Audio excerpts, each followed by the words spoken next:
Здравствуйте, компания Прогресс Авто, Янмар FX165 на обзоре сегодня. Сейчас кратенько покажу шины. По шинам на самом деле ничего особенного показывать не нужно, потому что действительно износ минимальный у них.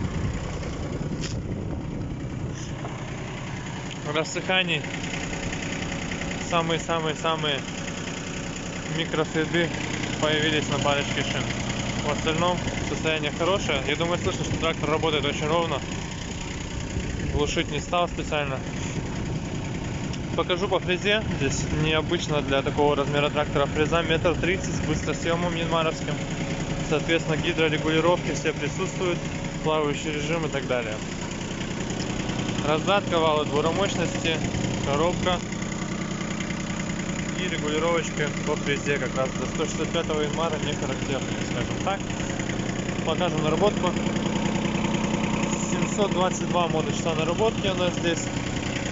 Собственно, такой вот тракторок имеем.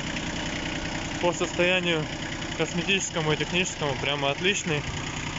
Я думаю, понятно, что здесь пар из выхлопной трубы. Я думаю, и опять же видно, что состояние у него прям хорошее. По ножам. Фреза у него с центральным расположением редуктора. Ножи потертые на где-то процентов, наверное, 30. Остаток процентов 70, 60-70 точно есть. Цилиндр. Такой вот тракторочек Прогресс Авто есть. Здесь у нас на дисках есть крепление под болотоходы, они же грунтозацепы. Поэтому опять же можно их прикрепить без проблем. Я думаю, кратенько по состоянию понятно. То есть трактор хороший, все с ним отлично, все работает.